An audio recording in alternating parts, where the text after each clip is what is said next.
All right, here she is. This is the new car. It's a 2013 FR-S that had the valve spring recall done, and as a result, it's highly suspicious, but the motor blew, and we're going to be fixing it. So enjoy the swap. There she is. She is all out. Hanging daintily from the engine hoist.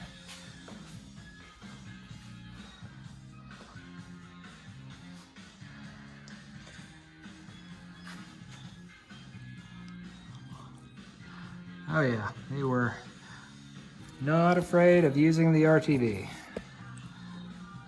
Can't wait to see what the inside looks like. All right, Dean, I haven't taken the oil pickup off yet because I want you to see it firsthand as well when I pull it off.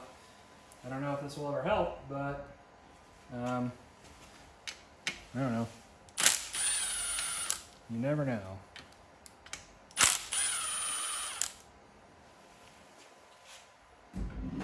All right, let's see what kind of crap we have in here.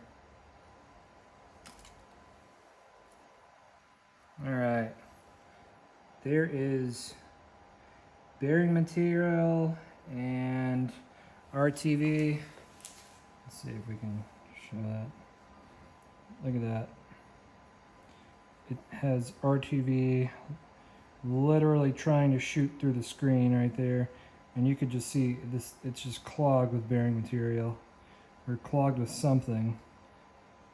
I mean, it's definitely starvation that killed this engine. All right, we're gonna take a look at what came out of the pickup tube. This little chunk right here already fell out right here. I mean, it's just a bunch of, looks like, oh yeah, it's just bearing material. So I'm gonna tap it and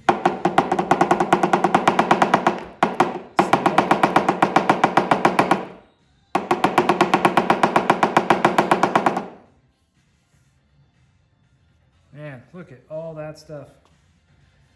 We got, I mean, that's crazy. Look at the size of that thing.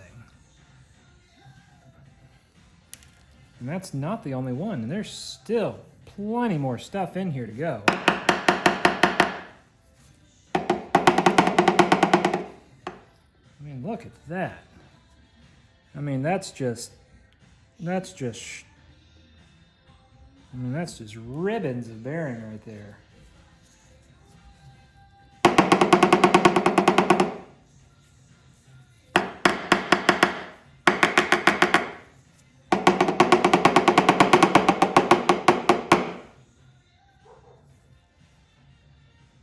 I mean, there's still stuff stuck in there, but it's, I mean, look at all that. All of that came out of the pickup tube, and there's still stuff in there. All right, I just got the carriage with the camshafts off, and we're gonna take a look to see whenever they rebuilt this thing after doing the recall, if there's a bunch of RTV in the holes. So we will do, see that one, you can clearly see some squeeze out impeding the flow of oil there.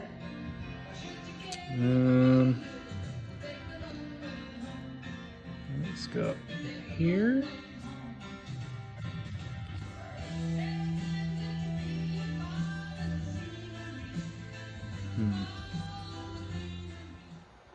All right, so we have the block all the way broken down.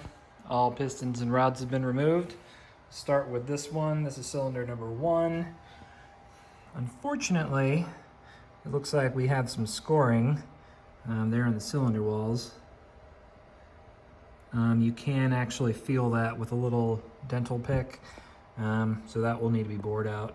The other cylinders, you can't really feel anything.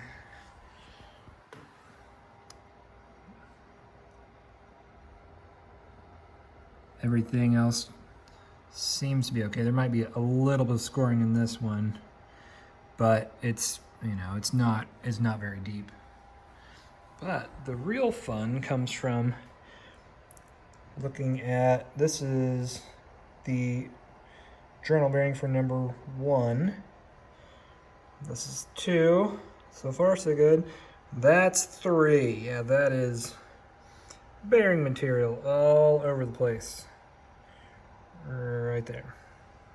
And the bearings are still kind of stuck to that journal. And then you go back to number 4, which you would also think might be messed up, but number 4 was also looking okay. So there was a little bit of debris on the number 4 rod. Let's see. I'm calling it number 4. But what I really meant was, yeah, number 4. Actually, number 4 was the cleanest out of all of them. Number 1 had just a little scoring on a bearing. Like there's just a little bit of rubbing, but I mean, number 3 is just gone completely. I mean, the bearings are out. It was clearly spun. Number 2 also has seen better days. So if I were to rebuild this as is, I would replace at least rods number 2 and 3. 1 and 4 look fine, but at a minimum, I'm gonna have to get the cylinders bored out to accept larger pistons. Yay, money.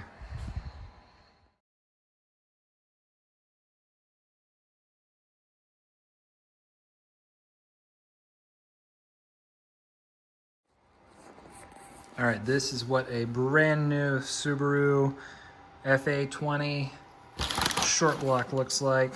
Just opened it out of the packaging.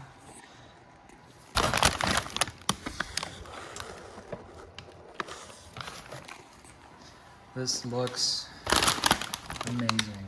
It's fantastic. Now all I gotta do is attach those things and whatever's in there, which is probably one of those, and have ourselves a running car. Bum, bum, bum, ba-dum, bum, bum. It's timing mark 1,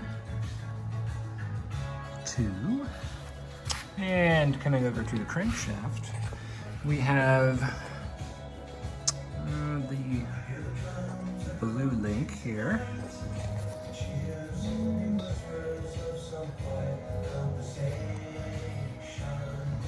Which is, should be completely 180 degrees from that little notch. It is. And we'll have to rotate it to double check the timing marks on bank 2 here. Here it is, one freshly rebuilt motor. All ready to go in. Car's ready to start. It has oil, it has coolant, but before we can start it for the first time since the rebuild, we will need to prime the oil system. Now on anything older that I've worked on, like Supras or VR4s or any of the older Hondas, that sort of thing, you have to pull the EFI fuse and turn the car on and crank it and just get that oil flowing through the engine. With this car, you don't have to worry about that though. You can just put your foot to the floor on the gas pedal, and that puts it into what's called a flood clearing mode, and you can prime the oil system that way instead of having to pull any fuses. So let's go ahead and prime this thing and get it ready for first start. All right, engine looks like it's running just fine. Don't see any leaks of any kind anywhere. Underneath the car is completely dry. There's not a drop of anything under here. So we are in good shape. We'll just continue to rev this motor between 2,000 and 3,000 miles, or sorry, 2,000 and 3,000 RPM, and we will do that for about 20 minutes, and then we'll change the oil. Well, unfortunately, with the engine back in the car, it seems like I'm throwing some check engine codes which are related to the cam timing, and from everything that I found online, it looks like I may have on bank 2, which is the driver's side, I may have the cam timing where it lines up with the chain off by a tooth.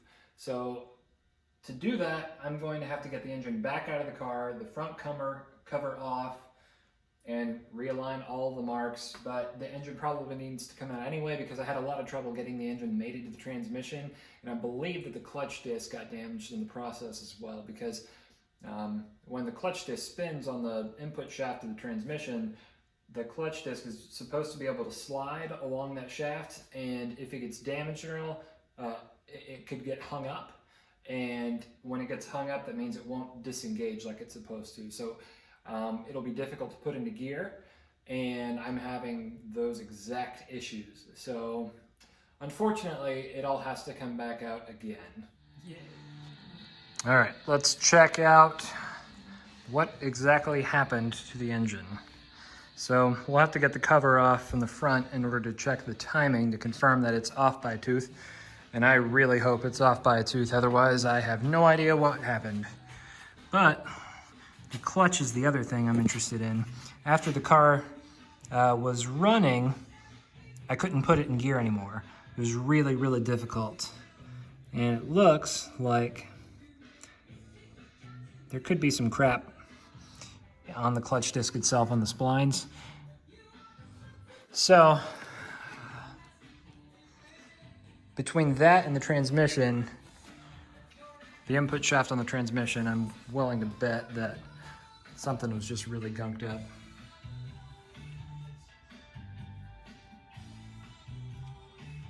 Yeah, that looks kind of gunky. Let's see if we can get the underside.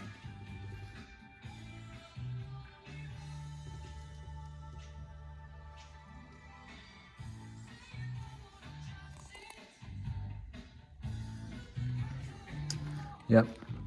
Actually, let's take a little brush. Let's take a brush right here. Let's see if we can scrape any of this crud off.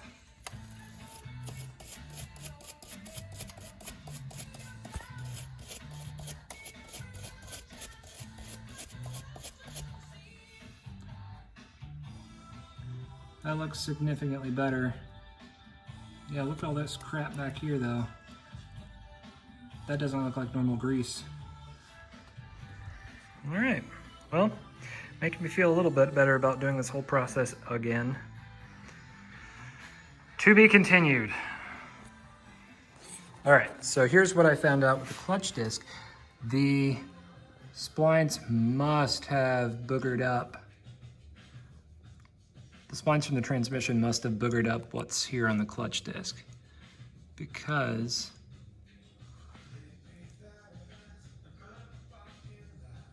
all right, here's a good visual. Here's an alignment tool, trying to shove it in there. I'm pushing and I can barely get the end of this thing in here, which means that that clutch disc is going to need to be replaced. Always fun.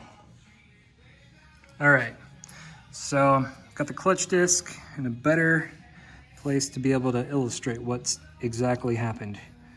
So see the splines right there? And how everything is just really marred up. Oop. Sorry for those shaky hands. So those teeth right there at the very end should not look like that. But at least we know why. All right, so I'm laying on the ground right now because I noticed this little spot of oil right here. And if I go over here, it looks like there is just one little droplet area right there where that seal is made.